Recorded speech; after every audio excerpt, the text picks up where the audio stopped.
તો ઈ ના કહી શકે, એ તો પછી આપણા વ્યવહારમાં જ દેખાય. એટલે એને એ બંને વચ્ચેનો એક ફરક તો ઈ છે કે એક આપણે જોઈ શકીએ છીએ, બીજું આપણે જોઈ શકતા નથી, કારણ કે જે ભૌતિક આવશ્યકતા છે એને આકાર છે, આયતન છે, અને જે સેલ્ફની આવશ્યકતા છે એને એવા પ્રકારનો કોઈ આકાર નથી.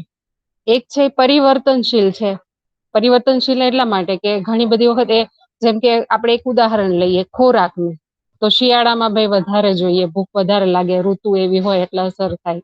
ઉનાળામાં થોડો ખોરાક ઘટી જાય. બાળક હોય ત્યારે અમુક પ્રકારનો ખોરાક જોઈએ, વૃદ્ધાવસ્થામાં અમુક પ્રકારનો ખોરાક જોઈએ. તો એમાં પરિવર્તન આવ્યા કરે છે. આપણે ભારતમાં હોય ત્યારે અમુક પ્રકારનો ખોરાક લઈએ, વિદેશમાં કોઈ હોય એને અમુક પ્રકારનો ખોરાક જોઈ. પણ કોઈ પણ વ્યક્તિ ભારતમાં વસતું હોય કે વિદેશમાં વસતું હોય, એને સન્માન, પ્રેમ, સ્નેહ એ બધું તો સરખું જ જોઈએ ને, એમાં તો કઈ ફરક ના પડે ને. કોઈ બાળક છે એને પણ સન્માન જોઈએ, એને પણ કોઈ અપમાન કરે તો ગમતું નથી. વૃદ્ધોને પણ સન્માન જોઈએ. એટલે આજે સન્માન, પ્રેમ, જે ભાવની મારી અપેક્ષા છે ને, એ જેવી મારી એક સમજણ વિકસે છે નાનપણથી, ત્યારથી જ બનેલી રહે છે એ માટેની ચાહત.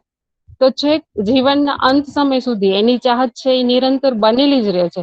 જ્યારે ભૌતિક છે ને એ અર્થમાં પરિવર્તનશીલ છે. એક બીજો ફરક ઈ પણ છે, જે ભૌતિક છે એ બધું દ્રશ્યમાન છે. જે દ્રશ્યમાન એટલે કે આપણે ચક્ષુથી જોઈ શકીએ. ભૌતિક રાસાયણિક વસ્તુથી બનેલું આ જગત છે, એનાથી આપણી બધી ભૌતિક આવશ્યકતા પૂરી થાય છે. હવે જે બીજી જે સેલ્ફની આવશ્યકતા છે ને, એને તો સમજવું પડે, એના માટે જ્ઞાન ચક્ષુ જોઈએ. કેમ કે એ સમજ્યા વગર એની તૃપ્તિ ન થાય. તો આ છે એ થોડાક ફરક છે, જેથી આપણે આ એટલા માટે ફરકની વાત કરી, અને ગયા વખતે પણ વાત કરી હતી, કે આપણે એ બરાબર સમજી શકીએ કે ભાઈ શરીરની અમુક આવશ્યકતાઓ છે જે અલગ પ્રકારની છે. શરીરની આવશ્યકતા જ્યાં સુધી શરીર છે, એટલે કે જ્યાં સુધી જન્મથી લઈને મૃત્યુ સુધીની છે. પણ જે સેલ્ફની આવશ્યકતા છે ને, એ તો નિરંતર હંમેશા રહે જ છે. તો આટલું ઉમેરીને હવે આપણે આગળ જઈએ, કારણ કે હવે એ જે આવશ્યકતા તો છે, મને સન્માન જોઈએ છે, પ્રેમ જોઈએ છે, સ્નેહ જોઈએ છે, અલ્ટિમેટલી તો સુખ જોઈએ છે જગતના બધા લોકોને. એ સુખ કેવી રીતે મેળવી શકાય, વ્યવસ્થા શું છે, એના ઉપર આપણે વાત કરીશું આગળ હવે.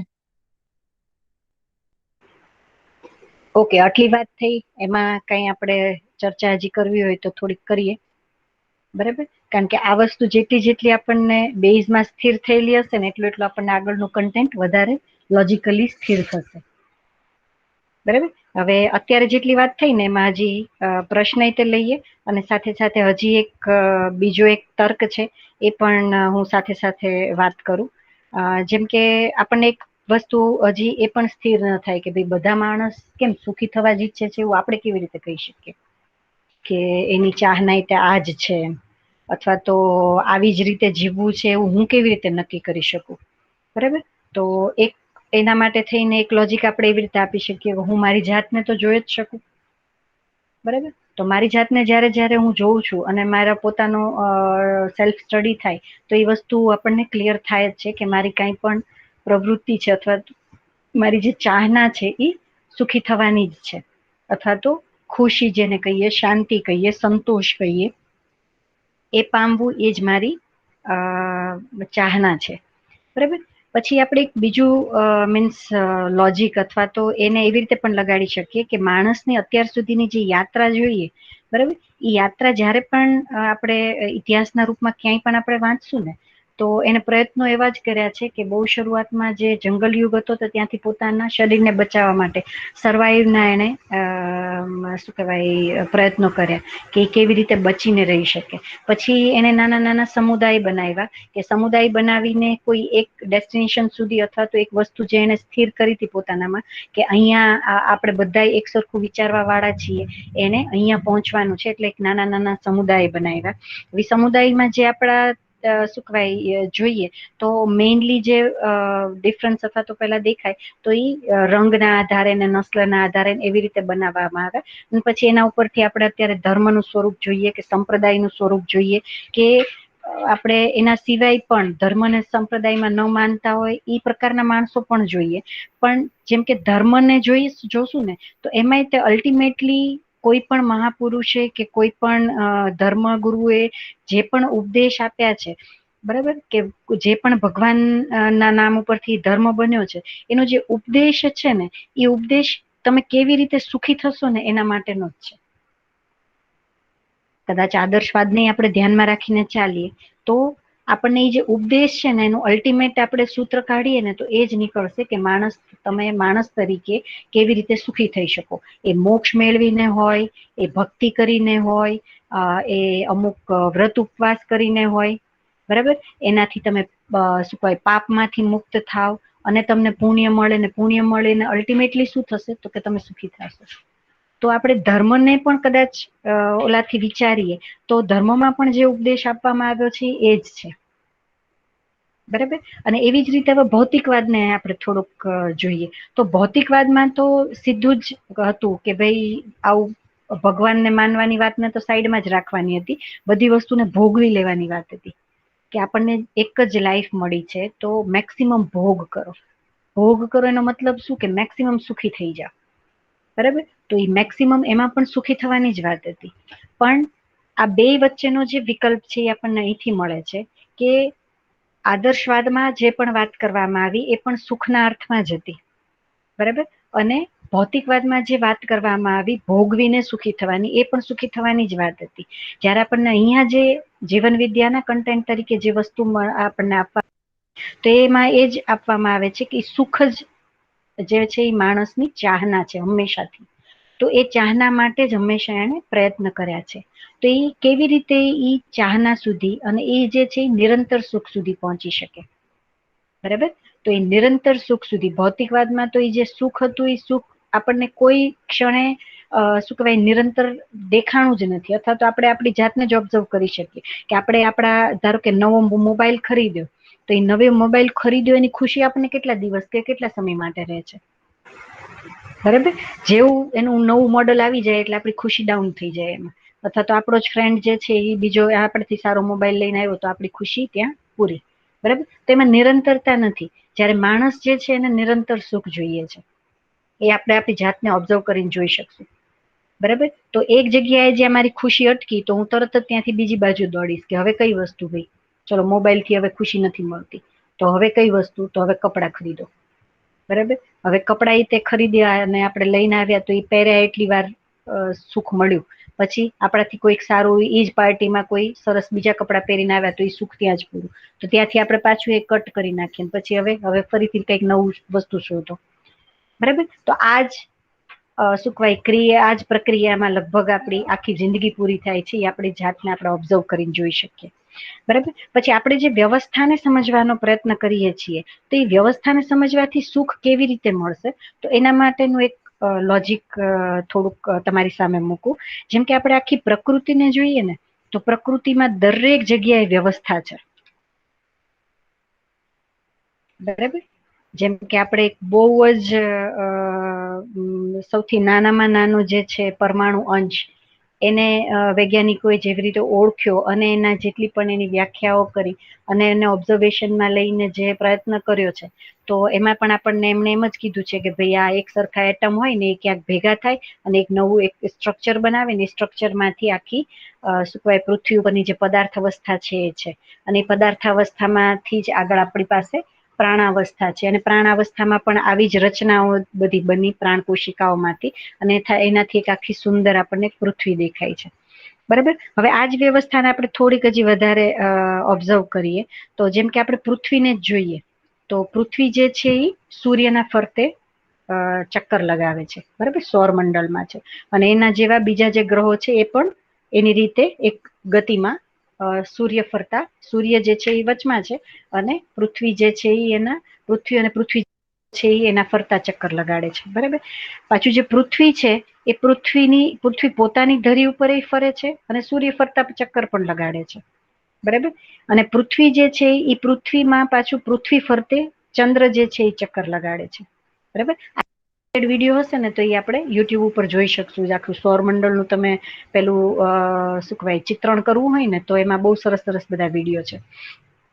તો હવે ચંદ્ર જે છે, ચંદ્ર પોતાની ધરી ઉપર ફરે છે અને સાથે સાથે પૃથ્વી ફરતા પણ ફરે છે. તો આ બે ગતિ એની થઈ. પછી એ જે પૃથ્વી છે એ પૃથ્વી પોતે પણ ફરે છે અને એની સાથે સાથે સૂર્ય ફરતી પણ ફરે છે. તો ચંદ્ર જે છે એને બીજી 3 ગતિ મેન્ટેન કરવાની છે, એની પોતાની, એ પૃથ્વી સાથેની, અને પૃથ્વી પાછી ફરે છે સૂર્યની આજુબાજુ, એ ગતિ. હવે એ પણ આપણને ખબર છે કે આખું જે સૌરમંડળ છે એ બીજા કોઈક ગેલેક્સી અથવા તો એનાથી મોટું જે યુનિટ છે એના ફરતું ચક્કર લગાડે છે. બરાબર. તો હવે ચંદ્ર જે છે એને પોતાની ગતિ, પૃથ્વીની ગતિ, સૂર્યની ગતિ, પછી આગળનું બીજું સૌરમંડળ અથવા તો ગેલેક્સી છે એની ગતિ, એની સાથે પણ એને ટાઈઅપ કરીને ચાલવાનું છે. બરાબર. તો હવે આ બધી જ જે ગતિઓ છે, બરાબર, એ ગતિઓ કેવી રીતે નક્કી થઈ હશે? કારણ કે એ બધી ગતિઓ છે ને લાખો કિલોમીટર પર અવર જેવી એની સ્પીડ છે. મને એક્ઝેક્ટલી અત્યારે યાદ નથી એટલે હું તમારી સામે નહીં રાખી શકું, પણ સોમભૈયા એક પરિચય શિબિરમાં બહુ સરસ રીતે એક્સપ્લેન કર્યું હતું. મને એ વિડીયો મળશે તો હું નેક્સ્ટ ટાઈમ આમાં આપણી સામે પ્લે કરીશ. અમારી કોલેજમાં જ જ્યારે પ્રેઝન્ટેશન આનું ઓરિએન્ટેશન થયું હતું ત્યારે ભૈયાએ બહુ સરસ એક્સપ્લેન કર્યું હતું. તો ત્યાંથી આખી વ્યવસ્થાને ભૈયાએ એવી રીતે સમજાવી હતી કે આપણે વિચાર કરીએ કે ચંદ્ર જે છે એને કેટલી ગતિઓ મેન્ટેન કરવાની હતી. બરાબર. અને એમાં જો ફ્રેક્શન ઓફ સેકન્ડનો પણ ફરક પડે, આ આખી જે અસ્તિત્વની જે રચના છે, બરાબર, આવી તો હજારો ને લાખો સૌરમંડળ હશે, અને આવી ગેલેક્સીઓ પણ હજારો ને લાખો હશે જે આપણે આજ સુધી જોઈ નથી. બરાબર.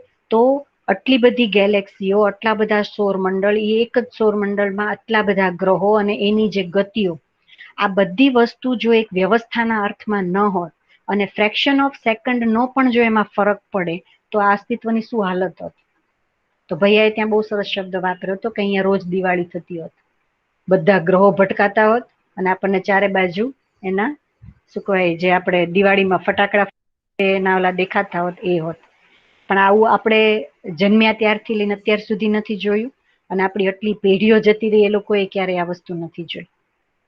તો આખા અસ્તિત્વમાં આપણને એક વ્યવસ્થાનું સ્વરૂપ દેખાય છે. બધી જગ્યાએ વ્યવસ્થા છે. બરાબર. હવે એ જ વસ્તુને આપણે પૃથ્વી ઉપર ઓબ્ઝર્વ કરીએ.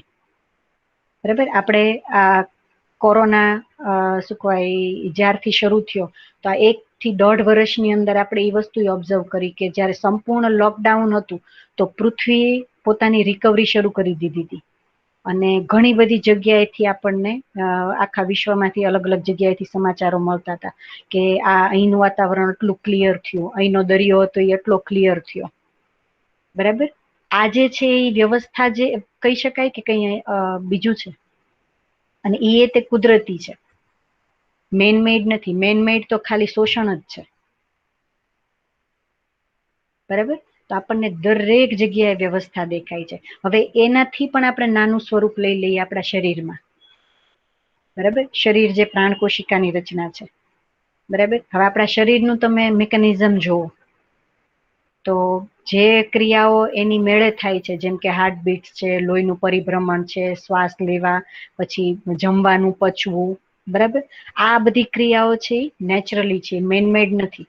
હવે ખાલી આપણે કલ્પના કરીએ કે આપણા હાથમાં હોત તો શ્વાસ લેવાનું ક્યારેક ભૂલી જાત, જમી લીધા પછી આપણને ટાઈમ જ ન રહેત કે આપણા પચાવવાનું છે. ખાલી આપણે કલ્પના જ કરીએ.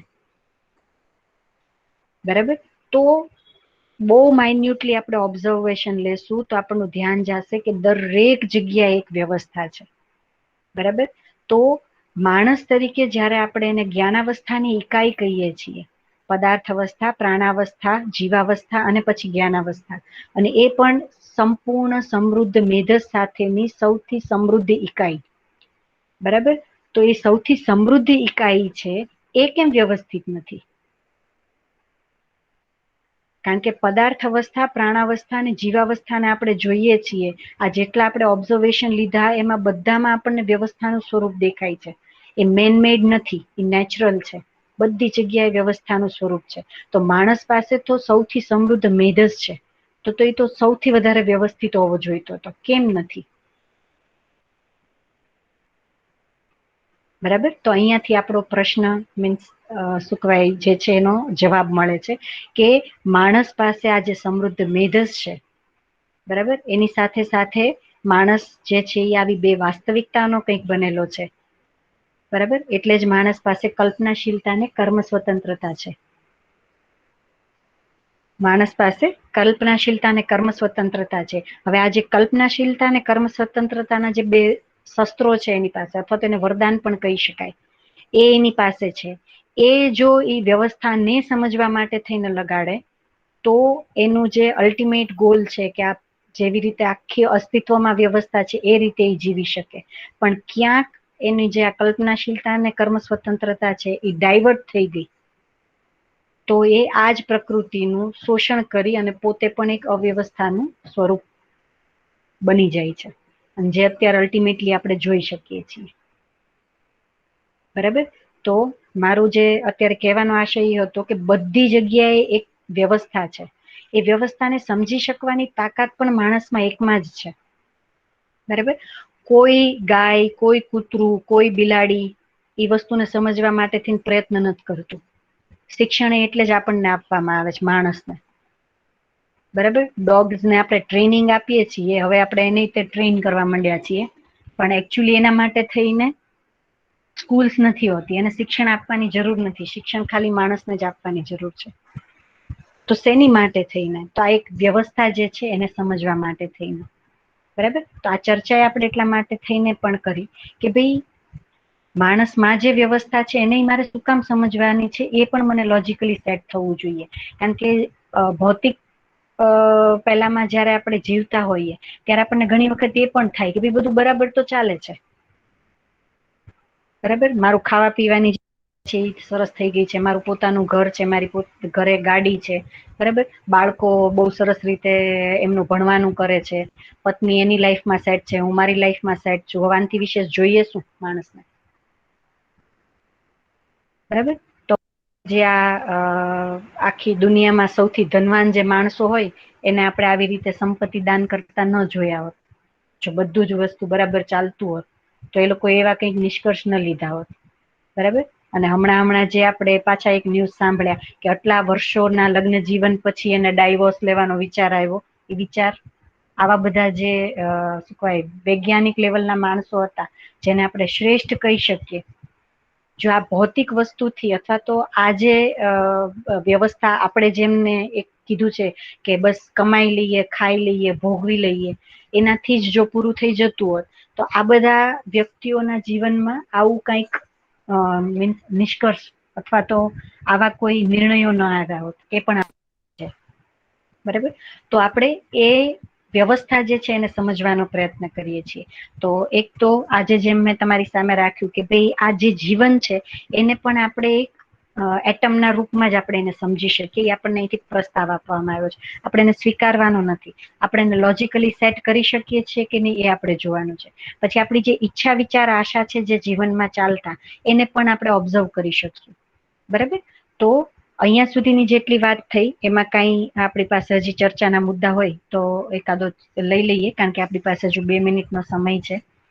બરાબર. અને જે જીવન પરમાણુ જે છે એના વિશે ખાલી થોડીક એટલી માહિતી આપી દઉં કે આપણે જીવન જેને કહીએ છીએ એમાં આપણે અત્યાર સુધી આપણા પાસે જે શબ્દો હતા એ છૂટાછવાયા હતા. મન, પછી આત્મા, પછી જેને અધ્યાત્મમાં બહુ જ સમજવાનો કે એના જે લેખો એટલે ગ્રંથો એને વાંચવાનો પ્રયત્ન કર્યો હોય તો વૃત્તિ, ચિત્ત, બરાબર, આવા બધા પણ શબ્દો આવેલા છે. તો આપણી પાસે અત્યારે જે સૂચના છે એ પ્રમાણે મન, વૃત્તિ, ચિત્ત, બુદ્ધિ અને આત્મા, આ 5 વસ્તુને જયારે આપણે ભેગું કરીએ છીએ, બરાબર, એનાથી જ જે છે એ આપણે બનેલું છે એને જીવન કહેશું. બરાબર. તો એના 5 કમ્પોનન્ટ છે, 5 ભાગ છે: મન, વૃત્તિ, ચિત્ત, બુદ્ધિ અને આત્મા. બરાબર. તો આ જ 5 જે કમ્પોનન્ટ છે એમાં કઈ કઈ ક્રિયાઓ થાય છે, એ કેવી રીતે કામ કરે છે, એમાં શું કહેવાય કેવી રીતે સમજ બને છે અને કેવી રીતે એ એક્ઝિક્યુશન કરે છે, એ દરેક વસ્તુને આપણે આનાથી સમજી શકીએ છીએ. બરાબર. અને જેટલું પણ મને અને ફાલ્ગુનીબેનને આ બાબતે ધ્યાન ગયું છે એ બધી જ વસ્તુ અમે તમારી સાથે શેર કરશું. બરાબર. તો મને લાગે છે કે આપણે નેક્સ્ટ જે પરમ દિવસે જે આપણું સેશન હશે ત્યારે હવે આ જ આખી ચર્ચાઓ કરશું કે જીવન રૂપમાં જે આપણે વાત કરીએ છીએ મન, વૃત્તિ, ચિત્ત, બુદ્ધિ અને આત્મા, તો એ કેવી રીતે એમાં કાર્યો થાય છે અને આપણે કેવી રીતે વિચારીએ છીએ, આપણી કેવી રીતે ઈચ્છા થાય છે, આપણે કેવી રીતે આશા થાય છે, એ દરેક વસ્તુ ઉપર આપણે બહુ સરસ નિરીક્ષણ કરી શકશું. બરાબર? તો કઈ પ્રશ્ન છે કોઈને તો આપણે ચર્ચા કરી લઈએ. અને મને લાગે છે કે હું કઈ વાત તમારા સુધી વ્યવસ્થિત પહોંચાડી શકી કે નહીં, એ પણ મને થોડોક ફીડબેક જોઈએ છે.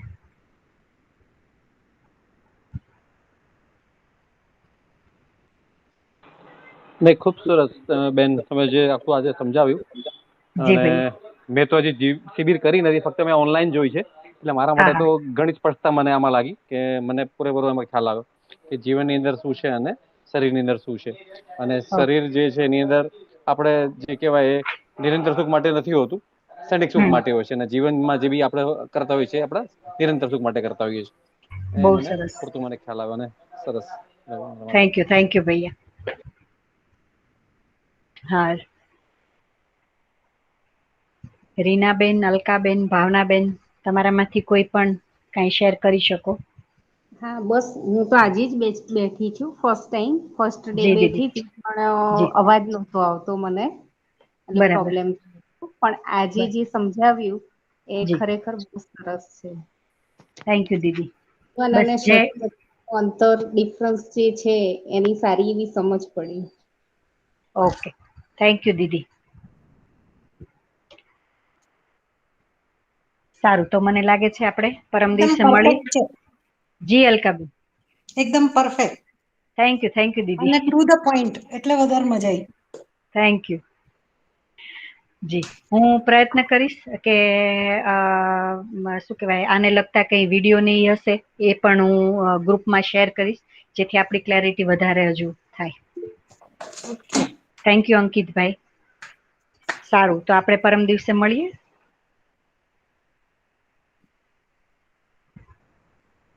ચલો, ખૂબ ખૂબ આભાર બધાનો. Thank you. Thank you. Thank you. Thank you. નમસ્તે. નમસ્તે. નમસ્તે બધાને.